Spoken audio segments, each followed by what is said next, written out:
தீபமேற்றுவோம் இந்த நாளிலே. இன்னிசை பாடி போற்றுவோம் இனிய தேவனே. தந்தை மகன் தூய ஆவியாரின் பெயராலே ஆமென். நம் ஆண்டவராகிய இயேசு கிறிஸ்துவின் அருளும் கடவுளின் அன்பும் தூய ஆவியாரின் நட்புறவும் உங்கள் அனைவரோடும் இருப்பதாக. உம் ஆன்மாவோடும் இருப்பாராக. அன்பு சகோதர சகோதரிகளே, உங்கள் அனைவரையும் கிறிஸ்து பிறப்பு வார நாட்களின் திருக்குடும்ப பெருவிழாவிற்கு அன்போடு வரவேற்கின்றோம். இயேசு, அன்னை மரியா, புனித யோசேப்பு இவர்கள் மூவரும் இணைந்த இந்த குடும்பம் திருக்குடும்பம் என்று அழைக்கப்படுகின்றது. திருக்குடும்ப உறுப்பினர்கள் இந்த மூவரும் இறை விருப்பத்திற்கு கீழ்ப்படிந்தவர்களாகவும் அதை நிறைவேற்றுபவர்களாகவும் வாழ்ந்து வந்தார்கள் என்ற கருத்தை நாம் அறிந்து, நாமும் இறைவனின் விருப்பத்தை அறிந்து அதை நம் வாழ்வில் செயல்படுத்தக்கூடிய அருளையும் ஆற்றலையும் வேண்டி இந்த பலியில் இணைந்து மன்றாடுவோம். தூய மறை நிகழ்வுகளை தகுந்த முறையில் ஒப்புக்கொடுக்க தடையாக இருக்கின்ற நமது குற்றம் குறைகளை நினைத்து பார்த்து மனம் வருந்தி மன்னிப்ப வேண்டுவோம்.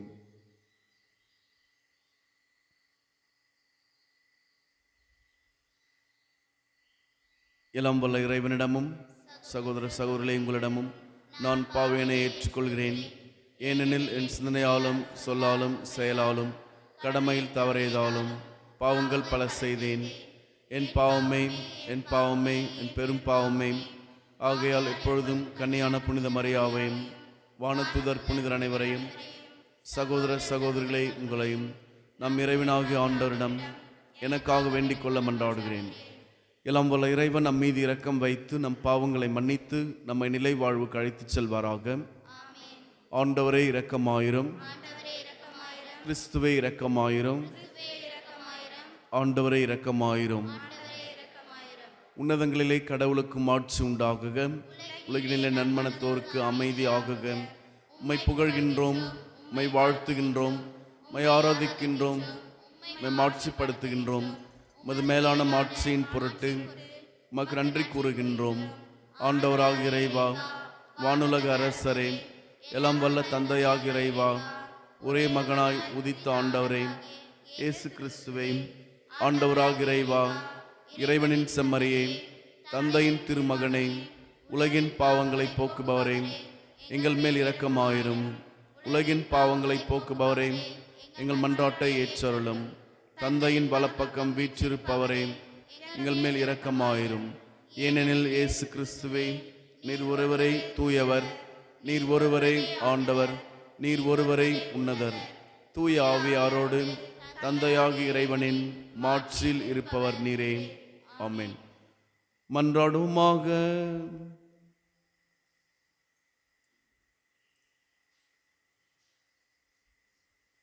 எல்லாம் வல்ல இறைவா, எங்களுக்கு திருக்குடும்பத்தின் சிறந்த எடுத்துக்காட்டை அளிக்க திருவுளமான உம்மை நாங்கள் வேண்டுகின்றோம்.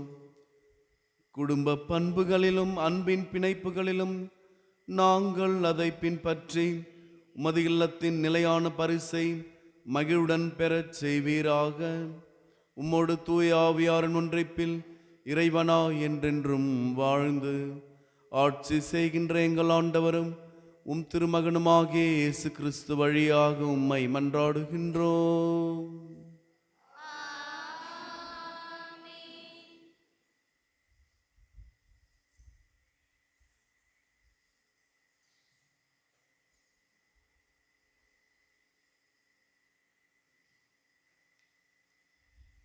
முதல் வாசகம்.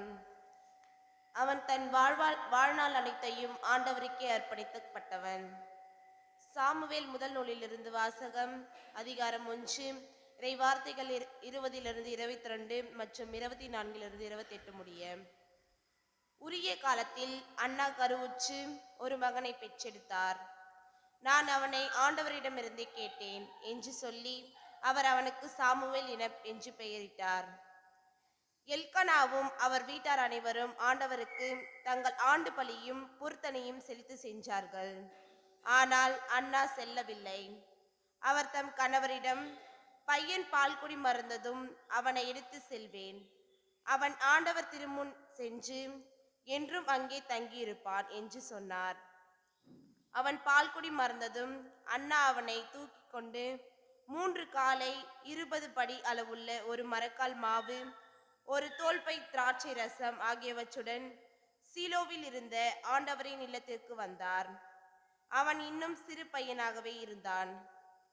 அவர்கள் காளையை பலியிட்ட பின் பையனை ஏலியிடம் கொண்டு வந்தார்கள். பின் அவர் கூறியது, என் தலைவரே, உன் மீது ஆணை, என் தலைவரே, திருமுன் நின்று ஆண்டவரிடம் வேண்டிக் கொண்டிருந்த பெண் நானே.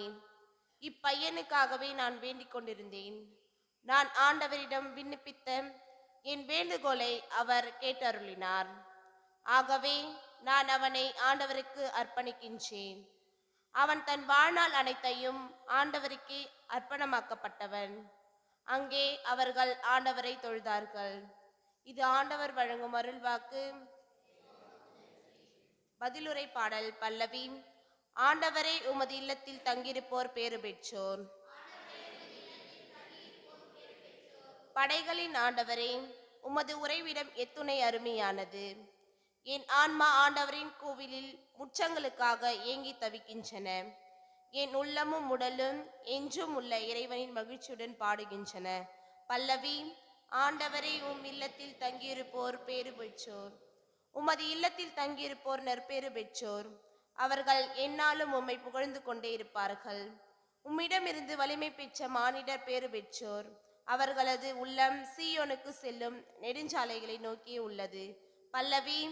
ஆண்டவரே, உமது இல்லத்தில் தங்கியிருப்போர் பேறு பெற்றோர்.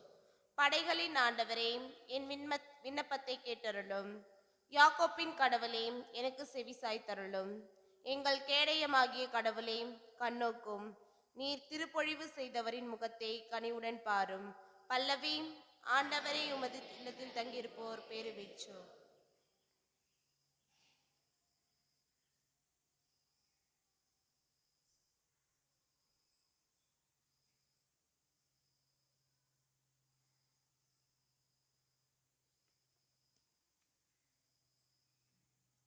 இரண்டாம் வாசகம்.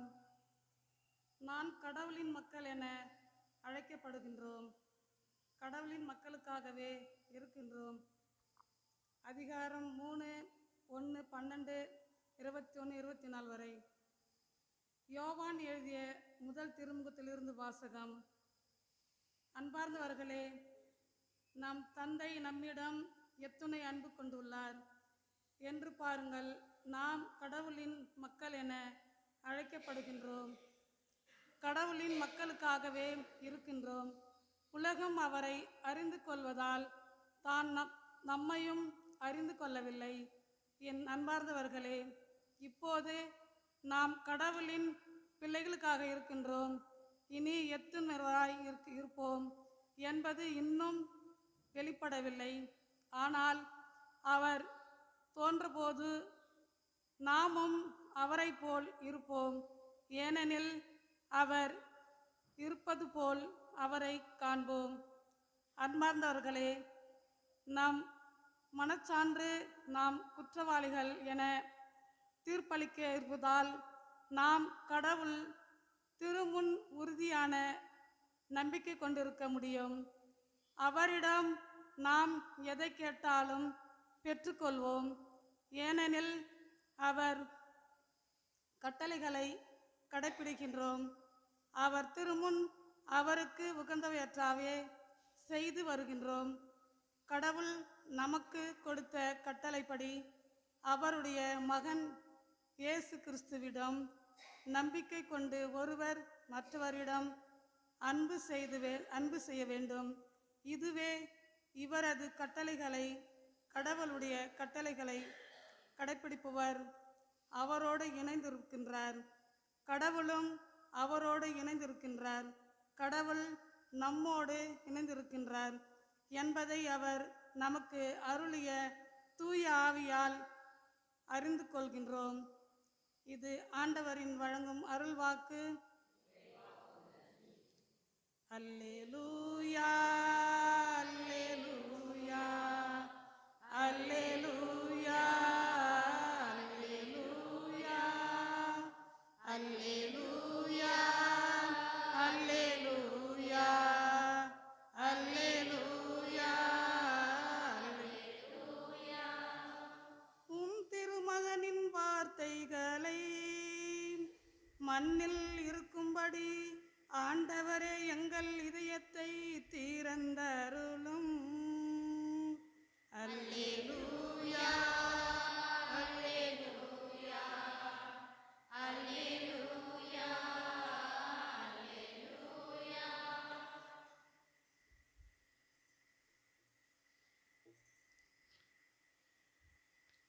ஆண்டவர் உங்களோடு இருப்பாராக.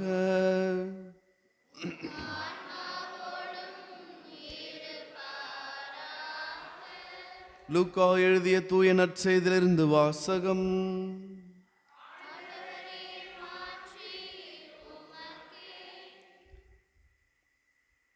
ஆண்டுதோறும் இயேசுவின் பெற்றோர் பாஸ்கா விழாவை கொண்டாட எருசலேமுக்கு போவார்கள். இயேசுவுக்கு 12 வயதான போது வழக்கப்படி விழாவை கொண்டாட எருசலேம் சென்றனர். விழா நாள்கள் முடிந்து அவர்கள் திரும்பிய போது சிறுவன் இயேசு எருசலேமில் தங்கிவிட்டார். இது அவருடைய பெற்றோருக்கு தெரியாது. பயணிகள் கூட்டத்தில் அவர் இருப்பார் என்று எண்ணினர். ஒரு நாள் பயணம் முடிந்த பின்பு உறவினரிடையேயும் அறிமுகமானவர்களிடையேயும் அவரை தேடினர்.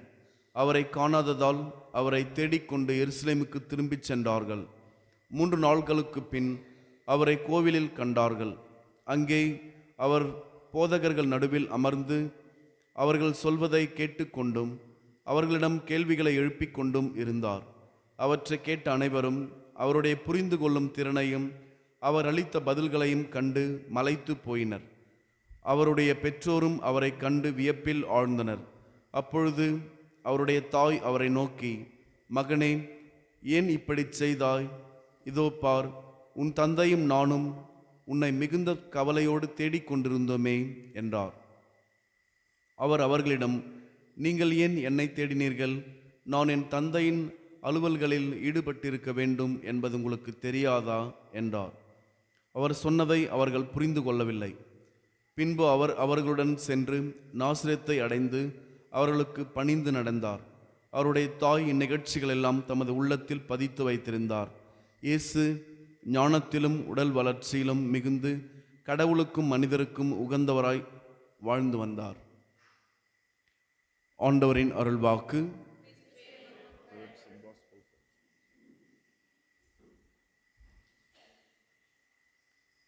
அன்பு சகோதர சகோதரிகளை, நாம் அனைவரும் இன்று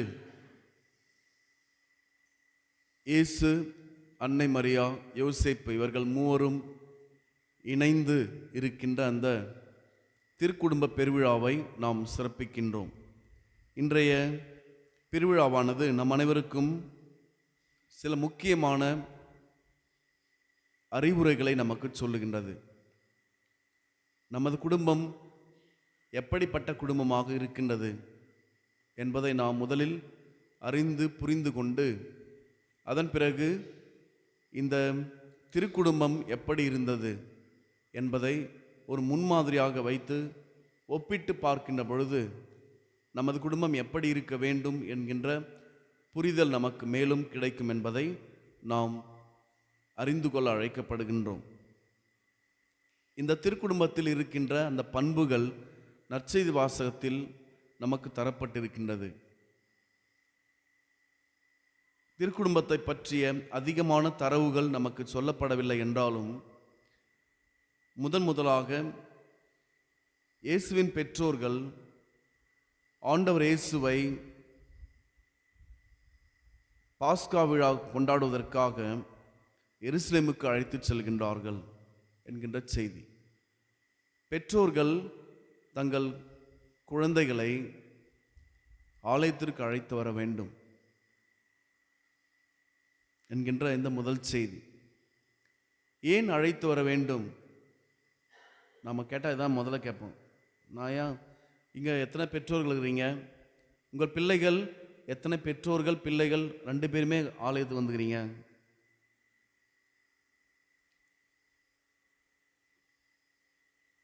பெற்றோர்கள் அங்கே இருப்பாங்க, பிள்ளைங்க என்ன பண்ணுவாங்க? வீட்டில் தூங்கின்னு இருப்பாங்க. ஏன்னா குளிர் நேரம், ஜுரம் அடிக்கும், சளி பிடிச்சிக்கும்.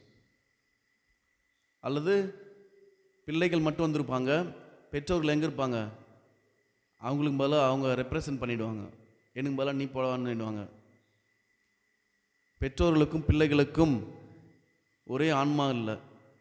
பிள்ளைகளுக்கு தனி ஆன்மா, பெற்றோர்களுக்கு தனி ஆன்மா. ஒருவரின் ஆன்மாவிற்கு அவர்தான் பொறுப்பு என்பதை நாம் முதலில் புரிந்து கொள்ள வேண்டும். இந்த அவர்களின் வழக்கப்படி அல்லது திருச்சட்டத்தின் வழக்கப்படி என்கின்ற ஒரு செய்தி அவர்கள் முன்னே வைத்து நகருகின்றார்கள் என்பதை நாம் ஒருபோதும் மறந்துவிடக்கூடாது. இது ஒரு முன்மாதிரி. இரண்டாவது முன்மாதிரி நாம் பார்க்கின்ற பொழுது, இயேசுவின் பெற்றோர்கள் ஆண்டவரை கோவிலுக்கு காணிக்கை ஆக்குகின்றார்கள். ஏனென்றால் நாமெல்லாம் சொல்லிக்குவோம், பெரும்பாலும் எல்லா குழந்தைகளுமே என் குழந்தை அப்படிதான் சொல்லுவோம். நம்ம எப்பயாச்சும் இது கடவுளுடைய குழந்தைன்னு சொல்லிக்கிறோமா? குழந்தை கிடைக்கின்றவரை கடவுள்கிட்ட வேண்டுவோம், கடவுளே எனக்கு குழந்தை பிறக்கணும், நல்லபடியாக குழந்தை பிறக்கணும் அப்படின்னு வேண்டுவோம். குழந்தை பிறந்த பிறகு இது என் பையன், இது என் பொண்ணு, நான் ஏன் சாமியாருக்கு அனுப்பணும், நான் ஏன் சிஸ்டருக்கு அனுப்பணும், நான் சொல்கிறதான் கேட்கணும் அப்படின்னு சொல்லிட்டு அவர்கள் உரிமை கொண்டாட ஆரம்பிச்சிருவாங்க. ஆனால் கடவுள் என்ன சொல்கிறாரு? இது என் குழந்தை. இந்த குழந்தையை இயேசுவின் பெற்றோர்கள் கடவுளுக்கு காணிக்கை ஆக்குகின்றார்கள், ஆண்டவருக்கு காணிக்கை ஆக்குகின்றார்கள். ஏனென்றால் அதுதான் வழக்கம். முதல் வாசகத்தில் சாமுவேலை அண்ணா ஆண்டவருக்கு காணிக்கை ஆக்குகின்றார்கள். அது மட்டுமல்லாமல் அவர்கள் வேண்டிக் கொண்டார்கள். முதல் வாசகத்தில் குழந்தை இல்லாமல் இருக்கிறாங்க. அதில் என்ன பண்ணுறாங்க? அண்ணா எனக்கு குழந்தை பிறந்தால் அந்த குழந்தை நான் என்ன பண்ணுவேன்? கடவுளுக்கு அர்ப்பணமாக்குவேன் அப்படின்னு வேண்டிக்கிறாங்க. மோசேயின் சட்டத்தில் அது மட்டும் இல்லை, மோசேயின் சட்டத்தில் முதல் குழந்தை யாருடைய குழந்தை? கடவுளுடைய குழந்தை. நாம் முதல் குழந்தை என்ன பண்ணுவோம்? எனக்கு தலைச்சம்மாய், எனக்கு என்ன வைக்கணும்? நெருப்பு வைக்கணும், சிலுவை பிடிக்கணும். எல்லாரும் சிலுவை தான் பிடிச்சுன்னுக்குறேன். எப்போ ஒரு குழந்தை பிறகுதோ அப்போயே நீங்கள் சிலுவை கொடுத்துட்றீங்க அதுக்கிட்ட. அதனால தான் அழுவுது குழந்தை. எந்த குழந்தையாவது அழுவாமல் இருக்குதா? அழுவுது. ஏன்?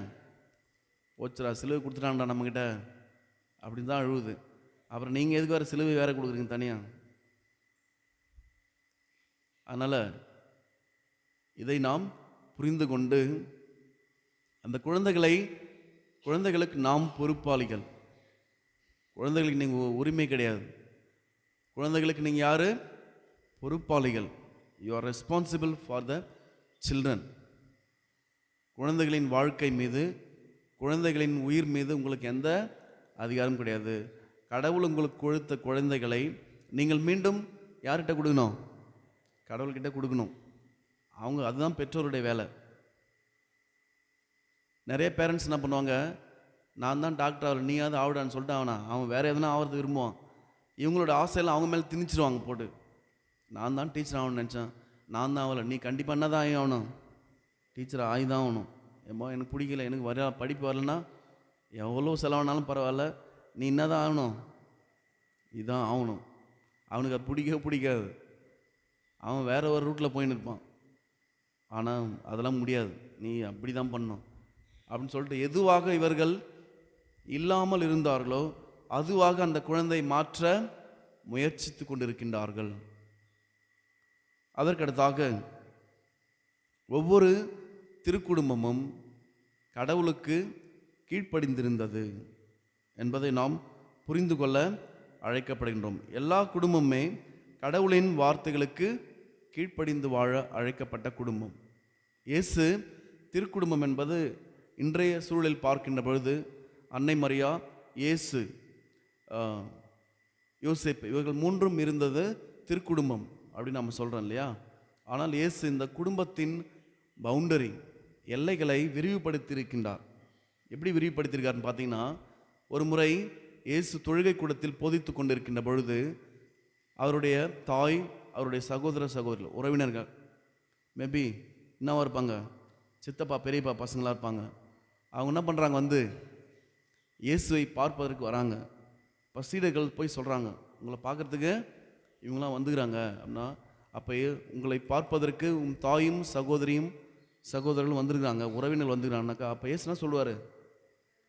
யார் என் தாய், யார் என் தந்தை, யார் என் சகோதர சகோதரிகள் அப்படின்னு ஒரு கேள்வி கேட்பார்.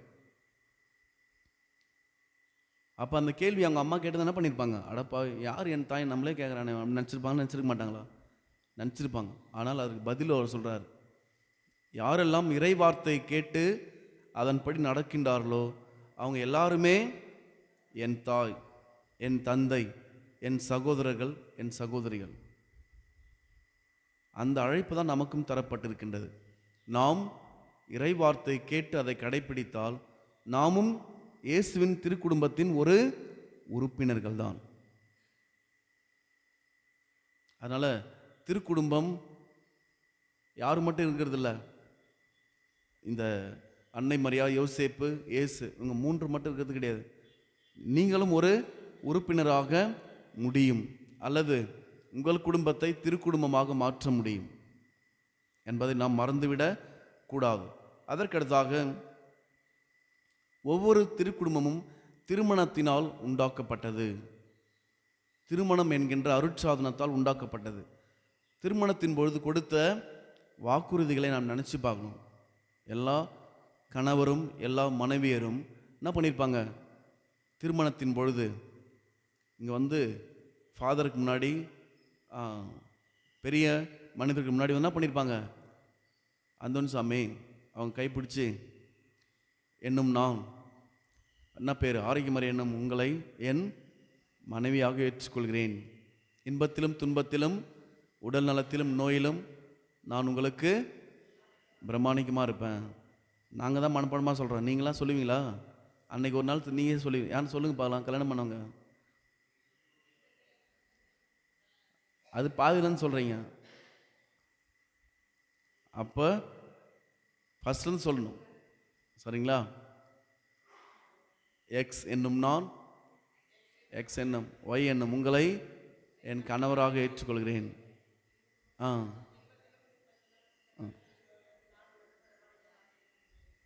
சரிங்க. நான் வாழ்நாள் முழுதும் பத்தியா இங்கே இவ்வளோ தூரம். சரி, இது வாக்குறுதி. இந்த வாக்குறுதியை நாம் நிறைவேற்றி வருகிறோம். இன்றைக்கு வரை நிறைவேற்றி வருகிறோம். நம்ம யோசித்து பார்க்கணும். மனைவியாக ஏற்றுக்கொள்கிறீர்களா? தம் வாழ்க்கை துணைவரின் இன்ப வேலையிலும் துன்ப வேலையிலும் உடல்நல குறைவிலும் நோய் நேரங்களிலும் அவர்களுக்கு நாம் உண்மையுள்ளவர்களாக இருந்திருக்கின்றோமா என்று நாம் என்ன பண்ணோம்? சிந்தித்து பார்க்கணும். ஆன்ம சோதனை செஞ்சு பார்க்கணும். ஆன்மாவை சோதனை செய்து பார்க்கணும். எப்பொழுதுமே என் மனைவிக்கு நான் உண்மையுள்ளவனாக இருந்திருக்கேனா? இப்போ பிரமாணிக்கம் என்ற வார்த்தை எடுத்துட்டு என்ன போட்டுக்கிறாங்க? உண்மை அப்படின்ற வார்த்தை போட்டுக்கிறாங்க. உண்மையுள்ளவனாக இருப்பேன், உண்மை உள்ளவளாக இருப்பேன், என் கணவருக்கு நான் எப்பவுமே உண்மை உள்ளவனாக இருந்திருக்கிறேன் அப்படின்னு நம்ம சொல்ல முடியுமா? அப்படி நம்ம நினைத்து பார்க்க வேண்டும். அதற்கடுத்தாக இந்த குடும்ப உறவில் குடும்பத்தை நாம் ஒரு என்னப்பா மாற்றக்கூடாது, வழக்காடு மன்றமாக மாற்றிவிடக்கூடாது, நீதிமன்றமாக மாற்றிவிடக்கூடாது. மாறாக குடும்பத்தை கன்ஃபெஷனல், ஒரு ஒப்புரவு அருட்சாதனம் வழங்குகின்ற இடமாக நாம் மாற்றணும். நம்ம திருத்தந்தை சொல்கிறார். நீதிமன்றத்தில் என்ன பண்ணுவாங்க? இங்கே ஒரு பார்ட்டி இருக்கும், இங்கே ஒரு பார்ட்டி இருக்கும். இவங்க என்ன பண்ணுவாங்க? அவங்க பண்ண தப்பெல்லாம் சொல்லின்னு இருப்பாங்க. அவங்க என்ன பண்ணுவாங்க? அதுக்கப்புறம் அவங்க பண்ண தப்பெல்லாம் இவங்க சொல்லினே இருப்பாங்க. ஜட்ஜ் என்ன பண்ணுவார், மண்டை குழம்பின்னு உட்காந்து இருப்பார். எல்லாரும் கரெக்டாக தான் சொல்கிறாங்க, யார் தான் நம்புறது அப்படின்வாங்க.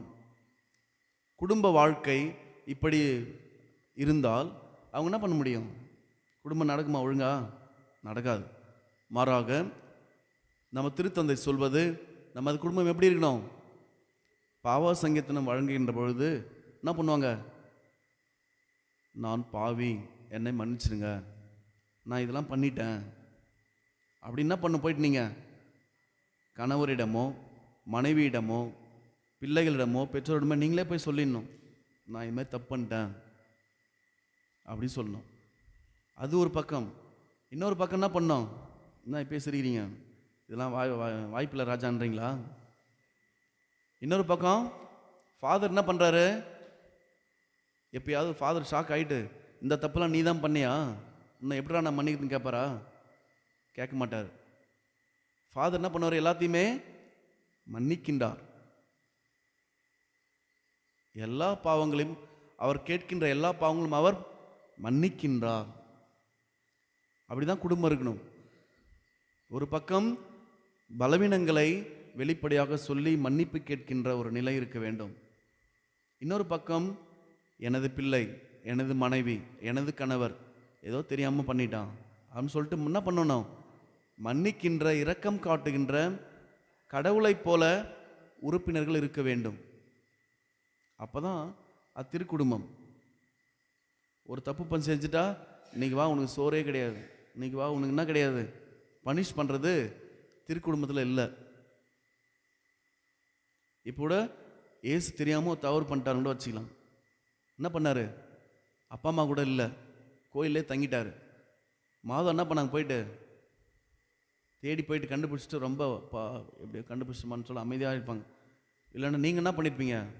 காலையிலேருந்து தேர்னுக்கிறான்னு சொல்லிட்டு குச்சி எடுத்துன்னு போவாங்க. எங்கள் ஊரில் ஒருத்தவங்க இருக்கிறாங்க, அவன் எங்கே போனாலும் என்ன பண்ணுவான்? அந்த இடத்துல இருந்துருவான். அவங்க அம்மா என்ன பண்ணுவாங்க? குச்சை தூக்கின்னு வந்துடுவாங்க. எடுத்துன்னு வந்து ஒரே விரட்டுன்னு வருவாங்க. கெட்ட கெட்ட வார்த்தையாக பேசின்னு வருவாங்க. அது எல்லாருக்குமே தெரியும். ஆனால் இங்கே மாதா என்ன கேட்குறாங்க? ஏன்பா அப்படி பண்ணிட்ட? நானும் உன் தந்தையும் உன்னை மிகுந்த கவலையோடு தேடிக்கொண்டிருந்தோம் என்று அவங்க கேட்குறாங்க. அதற்கடுத்தாக திருக்குடும்பத்தில் இருக்கின்ற life where our children are found. குழந்தைகள் எங்கு தென்படுகிறார்கள்? இயேசு எங்க கண்டுபிடிக்கப்பட்டார்? கோவில்ல. நமது பிள்ளைகள் எங்க கண்டுபிடிக்கலாம்? நமது வீட்டுக்காரர் எங்க கண்டுபிடிக்கலாம்? சாயங்காலம் ஆச்சுனாக்கா பாத்தியா? நமது வீட்டுக்காரம்மாலாம் எங்க பார்க்கலாம்? சாயந்தர டைம் ஆச்சுன்னா சீரியல்ல பார்க்கலாம். இதுதான் நிலைமை. எங்கு நமது குடும்ப உறுப்பினர்களை கண்டுபிடிக்க முடியும்? மாதா என்ன பண்ணுறாங்க பார்த்தீங்களா? நம்பிக்கையோட இங்கே தான் நம்ம விட்டோம், இங்கே தான் இருப்பான் அப்படின்னு சொல்லி நம்பிக்கையோடு வராங்க. நீங்கள் கேட்டால் எங்கே போகிறாங்க? உங்கள் வீட்டுக்காரர் எங்கன்னு கேட்டால் என்ன சொல்லுவாங்க? எங்கேயோ போய்கிறார். இவங்களும் கேட்க மாட்டாங்க, அவரும் சொல்லிட்டு போயிருக்க மாட்டார். சப்போஸ் கேட்டேன்னா, நான் ஆம்பளை எத்தனை இடத்துக்கு போவான்? 1000 இடத்துக்கு போவார். அவர் எத்தனை இடத்துக்கு போவார்? 1000 இடத்துக்கு போவார். வீட்டுக்காரர் எங்கே போகிறாரு உங்களுக்கே அட்ரஸ் தெரியாது. போயிட்டு வரேன்னு சொல்லுவார். ஒரு சிலர் போயிட்டு வரேன்னு கூட சொல்ல மாட்டாங்க. பிள்ளைகளும் அப்படி தான். உங்கள் பையன் எங்கம்மா? இப்படி எங்கேயா போய்கிறான் ஃபாதர். எங்கே போய்கிறான்? அதெல்லாம் தெரியாது. இதுதான் இன்றைக்கு நிலைமை. அதற்கடுத்தாக நமது திருக்குடும்பமாக மாறுவதற்கு மற்றொரு செய்தி, நாம் அனைவருமே இந்த திருக்குடும்ப படத்தை நமது வீடுகளில் வைக்க வேண்டும். அவர்களின் முன்மாதிரி நமக்கு இருப்பதற்காக நாம் அதை முன்னாக வைக்க வேண்டும். அதற்கடுத்தாக திருக்குடும்பத்தில் அமைதி இருக்க வேண்டும். அமைதி ஒரு மிகப்பெரிய புண்ணியம். நிறைய பேர் வீட்டில் அமைதியே இருக்காது. எப்போ பார்த்தாலும் டிவி ஓடினே இருக்கும், இல்லைன்னா மொபைல்லேருந்து எதனா பாட்டு ஓடினே இருக்கும். அப்படி இல்லைன்னா இவங்க அப்பா ஒரு பாட்டு பாட ஆரம்பிச்சிடும், அவங்க அம்மா ஒரு பாட்டு பாட ஆரம்பிச்சிடுவாங்க, சண்டை போட ஆரம்பிச்சிடுவாங்க. அமைதியாகவே இருக்காது. நைட்டு 10 மணி வரை என்ன தான் இருக்கும்? சண்டை, இல்லைன்னா சீரியல், இல்லைன்னா உட்காந்து மீட்டிங் போட ஆரம்பிச்சிடுவாங்க, வெட்டி மீட்டிங். பயனற்ற எதையாவது பேசுன்னு கிடக்கிறது. அமைதி மிகப்பெரிய ஒரு புண்ணியம். அமைதி பல பிரச்சனைகளுக்கு தீர்வை தரும். மன கஷ்டங்கள்லாம் அமைதியாக இருக்கணும். மன கஷ்டத்தோட டிவி போட்டுருவாங்க. மனசில் 1000 கஷ்டங்குது, குடும்பத்தில் கஷ்டங்குது, இருந்தாலும் போடுறா டிவியை சொல்லிட்டு என்ன பண்ணிடுவாங்க, சீரியலை போட்டு பார்த்துனே இருப்பாங்க. அதை ஒரு பக்கம் பார்த்து அது ஒரு கவலையாக இருக்கும். நம்ம வீட்டு கவலை ஒரு பக்கம், அது ஒரு கவலை. 2 கவலையும் சேர்ந்து பிபி சுகர்லாம் ஏறி எங்கன்னா போக வேண்டியது தான். அதற்கடுத்ததாக நாம் அனைவரும் திருக்குடும்பமாக மாறுவதற்கு நாம் திருக்குடும்பத்தை ஏழைகளுக்கு உதவி செய்கின்ற ஒரு பள்ளியாக மாற்ற வேண்டும். தேவைப்படுபவர்களுக்கு உதவி செய்கின்ற ஒரு பள்ளியாக மாற்ற வேண்டும். குழந்தைகளிடம் இதை போய் அவங்ககிட்ட கொடுத்துட்டு வா, உதவி செய், இந்த சாப்பாடு போய் அவங்ககிட்ட கொடுத்துட்டு வா. ஏதாவது ஒரு சின்ன பொருளை இயலாதவர்களுக்கு, முடியாதவர்களுக்கு, முதியவர்களுக்கு கொடுக்கின்ற பழக்கத்தை குழந்தைகள் நம்ம பண்ணோம், வளர்க்கணும். முன்னாடிலாம் பார்த்தீங்கன்னா சாப்பாடு செஞ்சால் நாங்களாம் முன்னாடி அந்த ஃபாஸ்டிங் ஒரு சந்தி இருந்தால் என்ன பண்ணுவாங்க, சாப்பாடு செஞ்ச பிறகு முதல்ல எங்களுக்கு கிடைக்காது, போய் எல்லார் வீட்டிலும் போய் கொடுக்கணும். அதுக்கெல்லாம் பசி எடுத்து பசியே போயிடும். எங்கே ரொம்ப தூரமாக இருக்கும், அவங்க வீட்டிலாம் போய் கொடுத்துட்டு வர சொல்லுவாங்க. இப்போ வாசனையே போக முடியாது. சாப்பாடு வெளியே போகிறது பிறகு 2வது. இப்போ என்ன போகக்கூடாது, பக்கத்து வீட்டுக்கு என்ன போயிடக்கூடாது, வாசனை கூட போகக்கூடாது. உடனடியாக செஞ்சு உடனடியாக சாப்பிட்டு உடனடியாக முடிச்சிடணும். ஒரு சிலர் சொல்லுவாங்க, யார் வீட்டிலே இந்த மாதிரி வாசனை அடிக்குன்னுவாங்க. எங்கள் வீட்டில் தான் தெரில, யார் வீட்டிலும் தெரில, ஆமாம் ஆமான்னுவாங்க, இவங்களே சொல்லுவாங்க. ஆனால் யார் வீட்டில் இருக்கோம், அவங்க வீட்டில் தான் இருக்கும். சத்தம் இல்லாமல் கதையை முடிச்சிடுவாங்க. ஆனால் திருக்குடும்பத்தில் எங்கள் வீட்டில் இன்றைக்கு விசேஷம், எங்கள் வீட்டில் ஒன்றும் இல்லை, இருந்தாலும் கொஞ்சம் கறி எடுத்தோம், கொஞ்சம் சாப்பிடுங்கன்னு சொல்லிட்டு கொடுக்கணும். அதை யாருக்கு கொடுக்கணும், முடியாதவங்களுக்கு கொடுக்கணும். போன முறை கறி கொடுத்தான், இப்பயும் கொண்டு போய் கொடுத்துறான்னு சொல்லிட்டு கணக்க முடிக்கிறவங்க என்ன பண்ணக்கூடாது, கொடுக்கக்கூடாது. கணக்க முடிப்பவர்களுக்கு உதவி செய்யக்கூடாது, அது உதவி இல்லை. அதை நாம் புரிந்து கொள்ள வேண்டும். அதற்கடுத்தாக குடும்பத்தை ஜப வீடாக மாற்ற வேண்டும். ஒவ்வொரு குடும்பமும் கோயிலாக இருக்க வேண்டும். நம்ம திருத்தந்தை சொல்வது, நாம் ஜெபிக்கின்ற பொழுது அந்த ஜெப அலை, இந்த வைப்ரேஷன், இப்பொழுது ஆலயத்துக்கு வந்தாக்கா நம்மளுக்கு அந்த அமைதி கிடைக்கும். ஏன் கிடைக்கும் தெரியுமா? அறிவியல் ரீதியாக நாம் சொல்லுகின்ற பொழுது இந்த இடத்துல என்ன பண்ணுறாங்க, எப்பவுமே ஜெபம் சொல்லிட்டு இருப்பாங்க, பாட்டு பாடுவாங்க, அமைதி இருக்கும். நாம் சொல்லுகின்ற ஜெபமானது இந்த அறை முழுக்க அந்த ஜெப அலை அப்படியே இருந்திருக்கும், வைப்ரேஷன் அப்படியே தான் இருக்கும். இந்த வைப்ரேஷன் இந்த கேம்பஸில் கூட இருக்குன்னு சொல்கிறாங்க, ஒரு குறிப்பிட்ட தூரம் வரை இருக்கும். அதனால் நம்ம ஆலய வளாகத்திற்கு வருகின்ற பொழுதே ஒரு விதமான பக்தி உணர்வு நமக்கு என்ன வந்துடும், ஆட்டோமேட்டிக்காக வந்துடும். ஏனென்றால் இங்கு நாம் சொல்லுகின்ற ஜெபம், இந்த ஒலிபெருக்கி வழியாக நாம் சொல்லுகின்ற அந்த ஜெபங்களானது, அந்த ஒலி அலையானது இங்கே தான் இருக்கும். அப்போ கோயில் இப்படி இருக்குது அப்படின்னா, இதே ஜெபங்களை நீங்கள் வீடுகளில் சொல்லுகின்ற பொழுது 1 மணி நேரம் பூசலாம் ஏன்னா வச்சுட்டு போகிறீங்க, ஜெபமாலை சொல்லலாம், அல்லது நீ பைபிள் ரீடிங் வாசிக்கலாம், சத்தமாக பாடலாம். அவ்வாறு பாடுகின்ற பொழுது உங்கள் வீடு கண்டிப்பாக இந்த கோயில் பெருசு இருக்காது. அப்போ நீங்கள் ஜெபிக்கின்ற பொழுது அந்த ஜெப அலை, ஜெப உணர்வு உங்கள் வீடுகளில் இருக்கும், எப்பொழுதும் தங்கி இருக்கும். தினந்தோறும் ஒரு சாமி படத்துக்கு முன்னாடி வத்தி கொளுத்தி என்ன பண்ணோம், சாம்பிராணி போட்டு ஒரு 10 ஜெபமாலை சொல்லணும். 10 மணி அல்லது ஒரு ஜெபமாலை எவ்வளோ நேரம் ஆகும், ஒரு 1/4 மணி நேரம் ஆகும். நீங்கள் புக்கு வச்சுட்டு, கைட் மாதிரி ஒரு புக்கை வச்சுட்டு என்ன பண்ணலாம், அதை நீங்கள் வாசிக்கலாம், பைபிள் வாசிக்கலாம், பாட்டு பாடலாம். அவ்வாறு நீங்கள் செய்கின்ற பொழுது அந்த தீய சக்திகள் குடும்பத்துக்குள்ள என்ன பண்ணாது, வராது, வீட்டுக்கு வராது. அதுதான் ரொம்ப முக்கியமானது. ஆனால் நாம் என்ன பண்ணுறோம், இதெல்லாம் ஓரம் கட்டிட்டு எலுமிச்சம்பழம், அங்கே வீட்டில் பூசணிக்காய் வைக்கிறது, வேறு எதனா காய்கறிலாம் வச்சு முட்டை வைக்கிறது, இது கயிறு கட்டுறது. ஏன்னு கேட்டால் தீய சக்தி இருக்குதுன்னு சொல்லிக்கிறாங்க. யார் சொன்னாங்க, அவர் சொன்னார். அதனால் இதெல்லாம் நம்ம ட்ரை பண்ணிட்டுருக்கோம். நாம் அதை நம்புகின்ற பொழுதே அதனுடைய தீய விளைவுகள் நமக்கு மனசில் வந்துடும். மனசில் வந்தாவே உடம்புல வந்துடும். எனவே நாம் சிந்தித்து பார்த்து திருக்குடும்பமாக வாழ்வதற்கு இந்த அறிவுரைகளை ஏற்று நமது குடும்பங்களை திருக்குடும்பங்களாக மாற்ற தேவையான அருளை தொடர்ந்து நம் ஆண்டவர் இயேசு கிறிஸ்துவிடமும் அவரது வளர்ப்பு தந்தை யோசேப்பிடமும் அன்னை மரியாவிடமும் தொடர்ந்து மன்றாடுவோம். ஆமென். விண்ணையும் மண்ணையும் படைத்தவராம் கடவுள் ஒருவர் இருக்கின்றார். தந்தை மகன் தூயாவியராய் ஒன்றாய் வாழ்வோரை நம்புகிறேன். தூய ஆவியின் வல்லமையார் இறைமகன் நமக்காய் மனிதரானார்.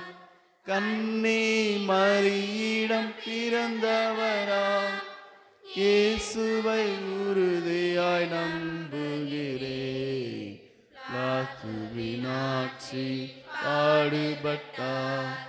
சிலுவையிலிருந்து அடக்கப்பட்டார். மூன்றாம் நாளில் உயிர்த்தெழுந்தார். இறப்பின் மீது வெற்றி கொண்டார். விண்ணகம் வாழும் தந்தையிடம் அரியணை கொண்டு இருக்கின்றார். உலகம் முடியும் காலத்திலே நடுவர திரும்பவும் வந்திடுவார். தூய ஆவியாரை நம்புகிறேன். பாரில் அவர் துணை வேண்டுகிறேன். பாவ மன்னிப்பில் தூய்மை பெற்று பரிகார வாழ்வில் இணைத்திடுவேன். திரு அவை உரைப்பர் நம்புகிறேன். புனிதர்கள் உறவை நம்புகிறேன். உடலின் உயிர்ப்பை நிலை வாழ்வை உறுதியுடனே நம்புகிறேன்.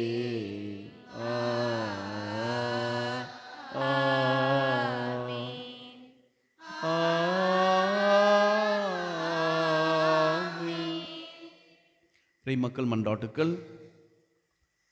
எங்கள் விண்ணக தந்தையே, உமது திருமகனின் பிறப்பு விழாவிலேயே அக்களித்து மகிழும் உமது திரு அவையும் அதன் திருப்பணியாளர்களும் திருமகன் இயேசு கிறிஸ்து கொண்டு வந்த இறையாட்சியின் விழுமியங்களை இவ்வுலகத்தில் விதைத்திட வேண்டும் என்று இறைவா உம்மை மன்றாடுகிறோம். ஆண்டவரே, எங்கள் மன்றாட்டை கேட்டருளும். எங்கள் அன்பு தந்தையே, நாட்டை ஆளுகின்ற தலைவர்கள் அன்பே வடிவமாக நீர் உலகிற்கு அளித்த திருமகன் இயேசு கிறிஸ்துவின் அன்பை பெற்று கொண்டு அதை மக்களோடு பகிர்ந்து நல்லாட்சி புரிந்திட வேண்டும் என்று இறைவா உம்மை மன்றாடுகிறோம். ஆண்டவரே, எங்கள் மன்றாட்டை கேட்டருளும்.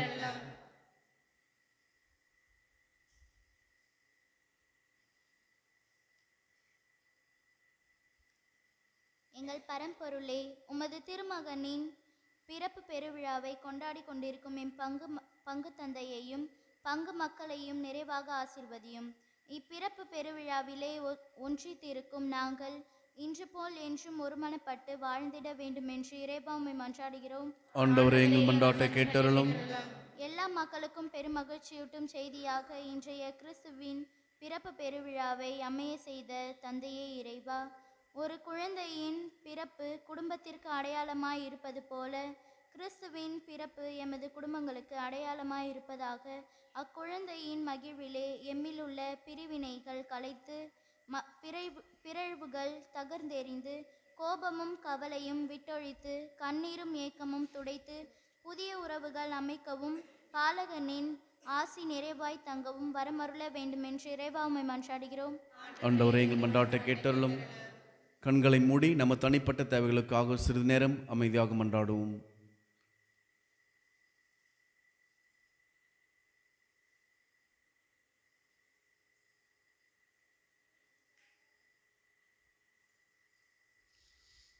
இந்த மன்றாட்டுக்களை எங்கள் ஆண்டவராகிய கிறிஸ்து வழியாகும் இடம் கெஞ்சி மன்றாடுகின்றோம்.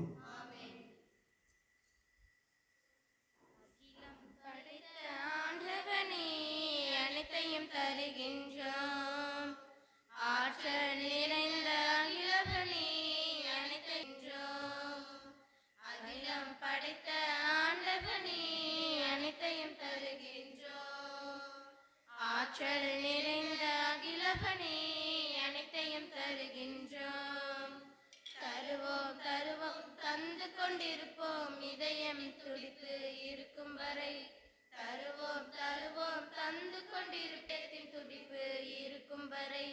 அகிலம் படைத்த ஆண்டவனே அனைத்தையும் தருகின்றோம்.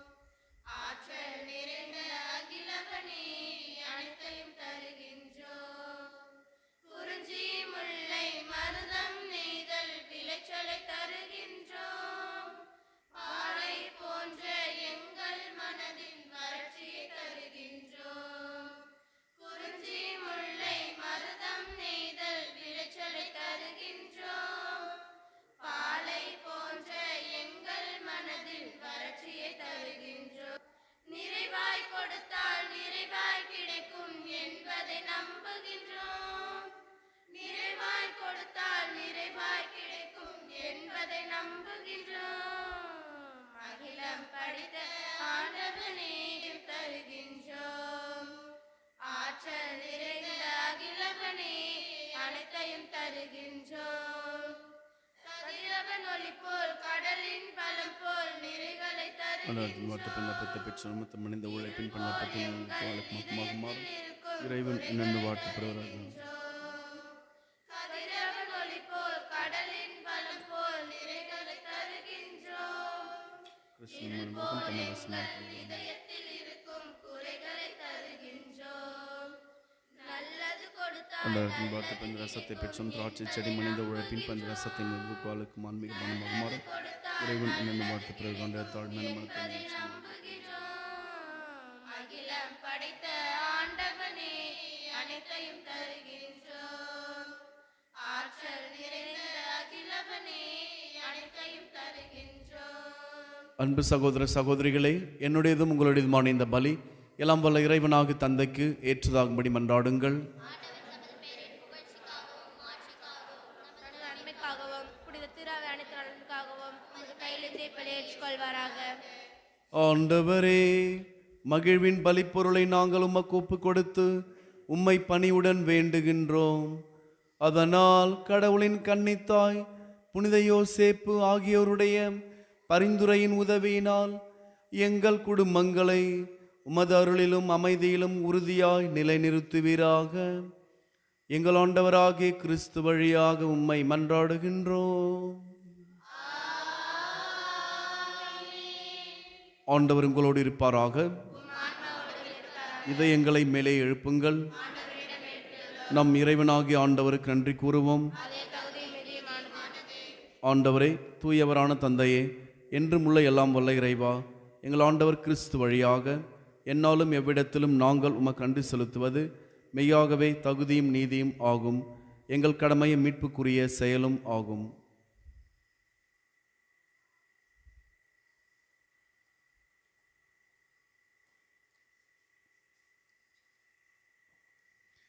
ஏனெனில் வாக்கு மனிதரானார் என்னும் மறை நிகழ்வின் வாயிலாக உமது மாட்சியின் ஒளி எங்கள் மனக்கண்களுக்கு புதிதாய் ஒளி வீசியது. எனவே அவரில் நாங்கள் கடவுளை கண்கூடாய் காண்கின்றோம். அவர் வழியாகவே கண்காணாதவை மீதுள்ள அன்பினால் நாங்கள் ஆட்கொள்ளப்படுகின்றோம். ஆகவே வானதூதர் முதன்மை வானதூதரோடும் அரியணையில் அமர்வோர் தலைமை தாங்குவோரோடும் வான்படைகளின் அணிகள் அனைத்தோடும் சேர்ந்து நாங்கள் உமது மாட்சியை புகழ்ந்து பாடி முடிவின்றி சொல்வதாவது: தூயவர் தூயவர் தூயவர், வான்படைகளின் கடவுளாம் ஆண்டவர். விண்ணகமும் மண்ணகமும் உமது மாட்சியால் நிறைந்துள்ளன. உன்னதங்களிலே ஓசானா. ஆண்டவர் பெயரால் வருகிறவர் ஆசி பெற்றவர். உன்னதங்களிலே ஓசானா. ஆண்டவரே, நீர் மெய்யாகவே தூயவர், தூய்மை அனைத்துக்கும் ஊற்று. ஆகவே உம்முடைய ஆவியை பொழிந்து இக்காணிக்கைகளை தூய்மைப்படுத்த உம்மை வேண்டுகின்றோம். இவ்வாறு எங்கள் ஆண்டவர் இயேசு கிறிஸ்துவின் உடலும் இரத்தமுமாக எங்களுக்கு இவை மாறுவனவாக. அவர் பாடுபட உளம் கனிந்து தம்மை கையளித்த போது அப்பத்தை எடுத்து நன்றி செலுத்தி அதை பிட்டு தம் சீடர்களுக்கு அளித்து கூறியதாவது: அனைவரும் இதிலிருந்து பெற்று உண்ணுங்கள், ஏனெனில் இது உங்களுக்காக கையளிக்கப்படும் என் உடல்.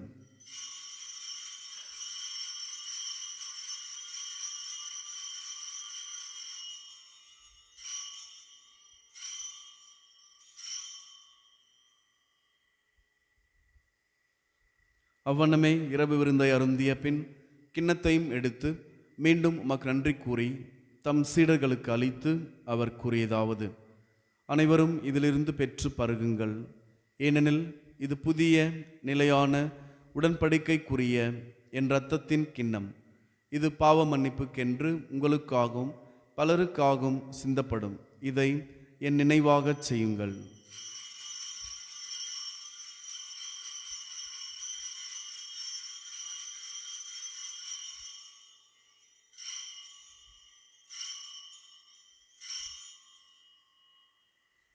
நம்பிக்கையின் மறைபொருள்.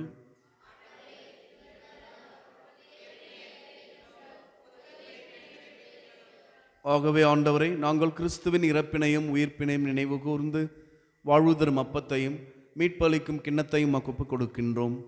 திருமுன்னின்று உமக்கு ஊழியம் புரிய தகுந்தவரனை எங்களை ஏற்றுக்கொண்டீர். எனவே உமக்கு நன்றி செலுத்துகின்றோம். மேலும் கிறிஸ்துவின் உடலிலும் இரத்தத்திலும் பங்கு கொள்ளும் எங்களை தூய ஆவியார் ஒன்று சேர்க்க வேண்டும் என உம்மை தாழ்மையுடன் மன்றாடுகின்றோம். ஆண்டவரே, உலகெங்கும் பரவியிருக்கும் உமது திரு அவையை நினைவு கூர்ந்தருளும்.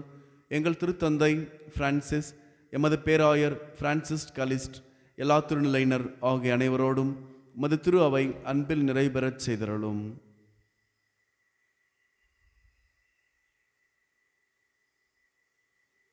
மேலும் உயிர்த்தெழும் எதிர்நோக்குடன் துயில் கொள்ளும் எங்கள் சகோதர சகோதரிகளையும் இறந்தோர் அனைவரையும் இரக்கத்துடன் நினைவு கூர்ந்து உமது திருமுக ஒளியினுள் ஏற்றருளும்.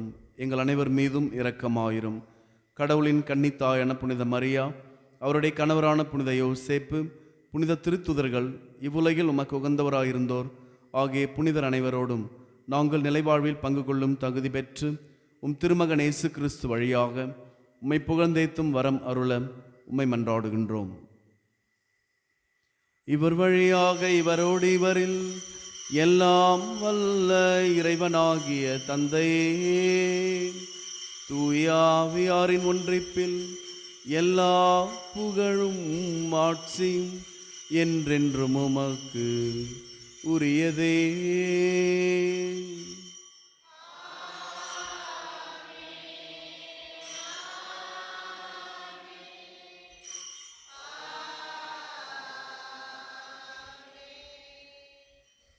மீட்பரின் கட்டளையால் கற்பிக்கப்பட்டு இறை படிப்பினையால் பயிற்சி பெற்ற நாம் துணிந்து மன்றாடுவோம். விண்ணுலகில் இருக்கின்ற எங்கள் தந்தையே, உமது பெயர் தூயதென போற்றப் பெறுக.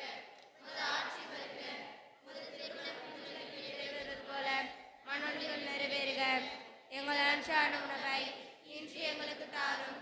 எங்களுக்கு எதிராக குற்றம் செய்வோரை நாங்கள் மன்னிப்பது போல எங்கள் குற்றங்களை மன்னியும்.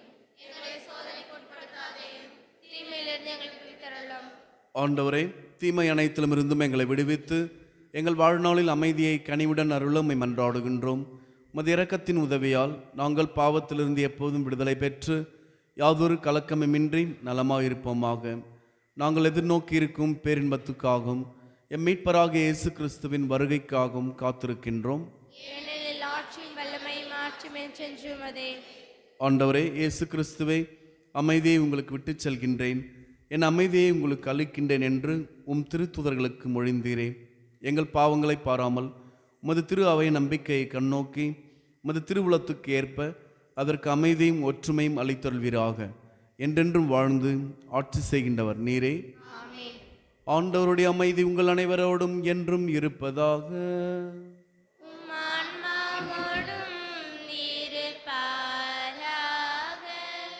ஒருவருக்கொருவர் அமைதியை பகிர்ந்து கொள்வோம்.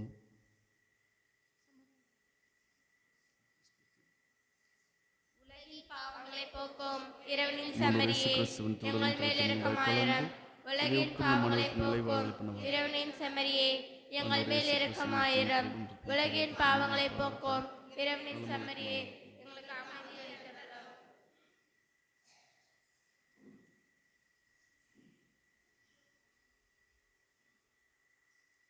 இதோம் இறைவனின் செம்மறி, இதோம் உலகின் பாவங்களை போக்குகின்றவர். செம்மறியின் விருந்துக்கு அழைக்கப் பெற்ற நாம் அனைவருமே பேறு பெற்றோர்.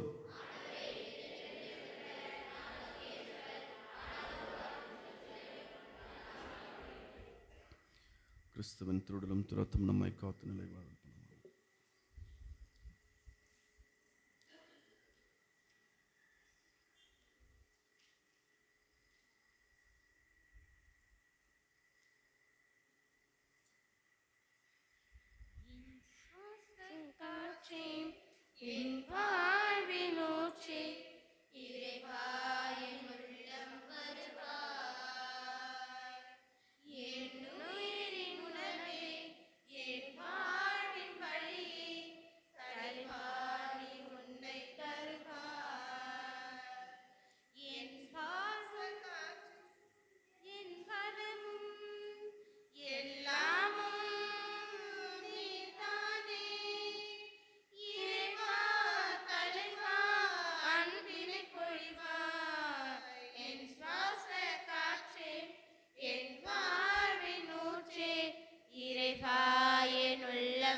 மன்றாடுவோமாக.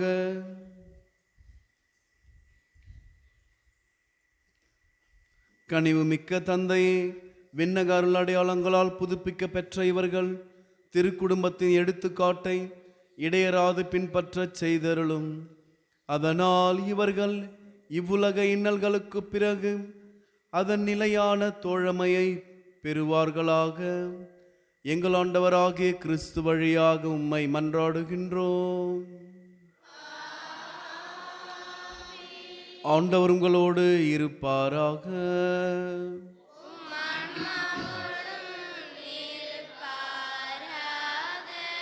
எல்லாம் வல்ல இறைவன் தந்தை, மகன், தூயாவியார் நம் அனைவரையும் நிறைவாக ஆசீர்வதிப்பாராக.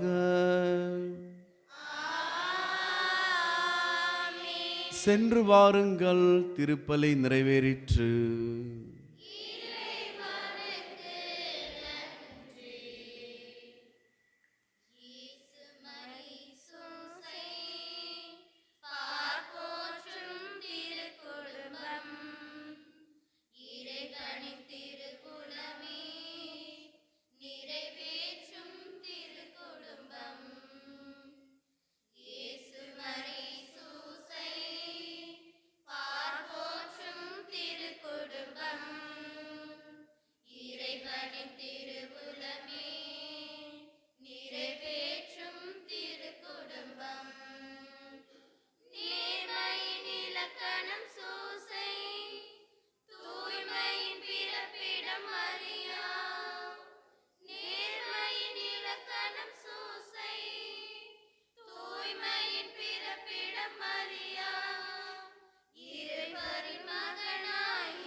மேலும் அறிவிப்பு. புத்தாண்டு திருப்பலி பரிசுத்த திருஹிருதயமே, மரியாயின் மாஸ்டர் திருஹிருதயமே, திருக்குடும்பத்தின் தலைவரே, இறைவனின் அன்னையாக புனித கன்னிமரி அம்மாளே, புதுமையில் சிகரமான புனித அந்தோணியாரே, எங்களூர் பாதுகாவலியான லூர்து மாதாவே, எங்கள் பெயரை தாங்கிக் கொண்டிருக்கின்ற அனைத்து புனிதர்களே, புனிதைகளே, இயேசு மரி சூசை, தந்தை, மகன், தூய ஆவியாரின் பெயராலே ஆமேன்.